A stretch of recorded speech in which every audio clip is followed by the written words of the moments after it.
Pour discuter de ce témoignage, je retrouve l'ex-sous-commissaire adjoint de la GRC, Pierre-Yves Bourdois. Bonsoir, M. Bourdois. Bonsoir, madame. Donc, le directeur du SCRS, David Vigneault, a recommandé au premier ministre Trudeau de déclarer l'état d'urgence, même s'il n'y avait pas de menace à la sécurité nationale. Est-ce que ça vous surprend et comment expliquer cette recommandation?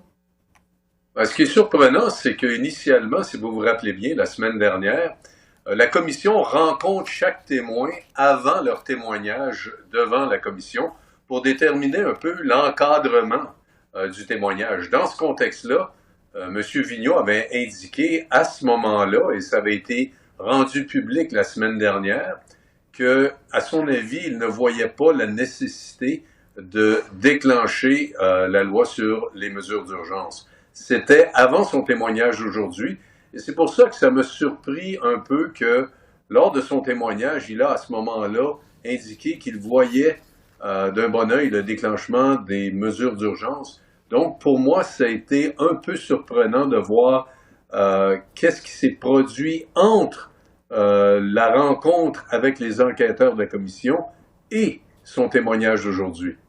Oui, parce que, le SCRS estimait que le recours à la loi sur les mesures d'urgence risquait aussi d'enflammer davantage certains groupes ou des individus extrémistes. Pourtant, le directeur du SCRS a quand même recommandé au gouvernement le 13 février de déclarer cet état d'urgence.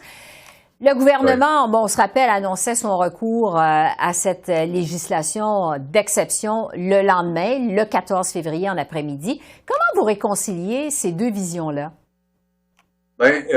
C'est qu'à l'intérieur de la loi qui a été écrite, il faut se le rappeler, en 1988, il y a une partie de la loi qui inclut l'article 2 de la loi sur le renseignement, si on veut, là, terroriste au Canada. L'article 2 est quand même assez spécifique pour le Service canadien de renseignement et sécurité. Il s'agit pour eux de déterminer si une entité quelconque veut renverser le gouvernement, veut effectuer du sabotage en sol canadien, veut effectuer ou avoir qu'il y a des citoyens canadiens qui soient grièvement blessés ou des infrastructures attachées à ces individus-là. Donc, c'est quand même assez prescriptif en ce qui a trait à la loi sur le service de renseignement canadien de sécurité.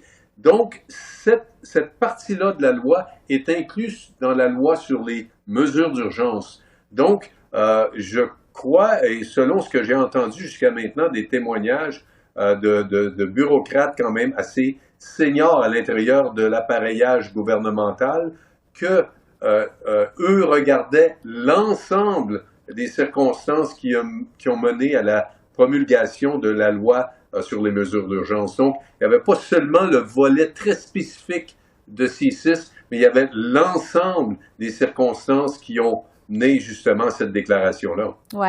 Est-ce que ça vous surprend qu'on apprenne seulement aujourd'hui que le directeur du SCRS a fait cette recommandation au premier ministre Trudeau?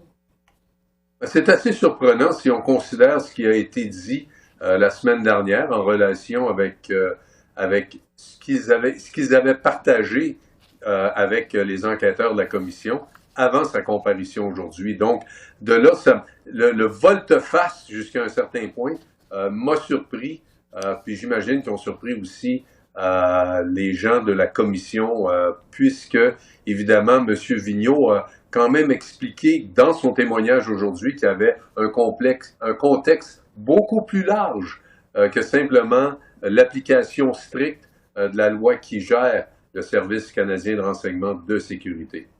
Sur la suite des choses maintenant, parce que, cette révélation que le SCRS a recommandé au premier ministre Trudeau d'invoquer la loi sur les mesures d'urgence, donc ça survient maintenant. À quel point ça tombe bien, alors que plusieurs ministres et le premier ministre Trudeau lui-même sont attendus cette semaine à la barre des témoins? Qu'est-ce que vous en pensez? J'en pense, je ne peux pas m'empêcher de faire le lien entre ce que le directeur du Service canadien de renseignement de sécurité a dit aujourd'hui et ce que la commissaire de la GRC a dit lors de son témoignage de la semaine dernière.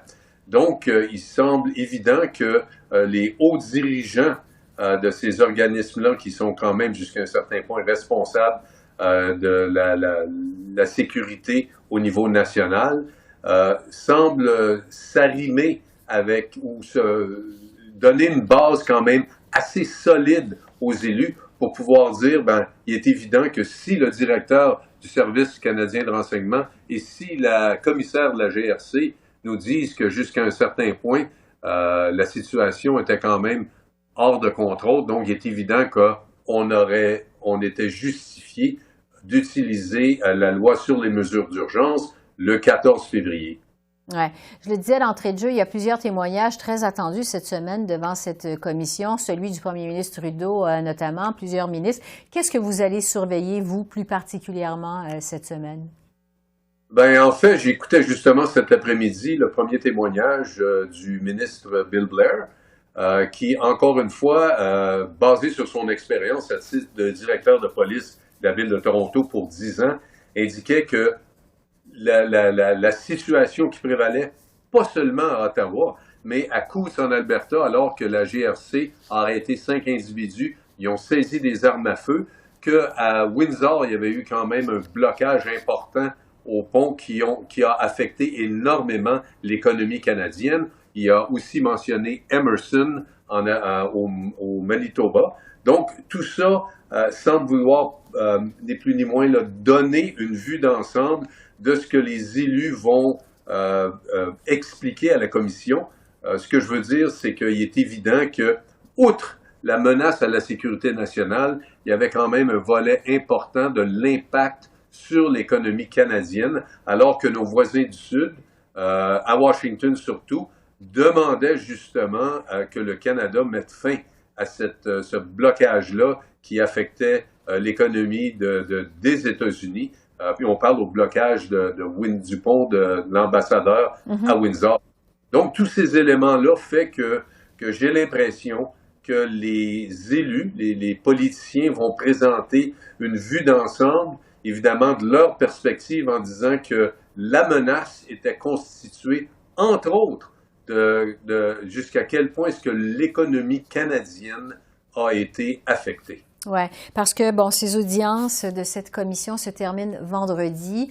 On s'en est parlé pratiquement toutes les semaines depuis un mois, un peu plus. Quel bilan vous en faites de façon générale de cette commission sur les mesures d'urgence?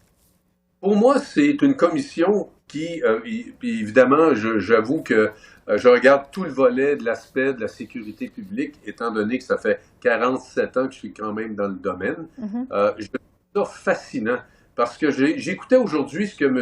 Vigneault expliquait et en relation avec son rôle, le rôle d'autres acteurs autour de la sécurité nationale. Et je me disais que si j'étais un pays qui veut attaquer ou veut savoir un peu plus qu'est-ce qu'il en est de la sécurité nationale et de tout l'appareillage canadien qui entoure la sécurité nationale, ben c'est un cours parfait que M. Vigneault nous a donné ce matin. Et je ne peux pas m'empêcher de dire que oui, c'est bon d'avoir tout le volet transparent de cette commission-là, mais reste que dans l'ensemble, si il y a certaines autorités à l'étranger qui veulent en apprendre un peu plus sur l'appareillage, pour moi, surtout si c'est des joueurs étrangers qui veulent affecter de façon négative la sécurité nationale de notre pays, il est certain que cette commission-là va leur permettre de justement voir tout un volet que jusqu'à maintenant le public ne connaissait pas vraiment en ce qui a trait à tout le volet de la sécurité nationale et aussi de la sécurité publique du Canada. Intéressant. Et ces audiences, je le répète, se poursuivent jusqu'à vendredi. Pierre-Yves Bourduas, merci de vos lumières. Très apprécié. Merci. Ça me fait plaisir. Bonne fin de journée. Au revoir.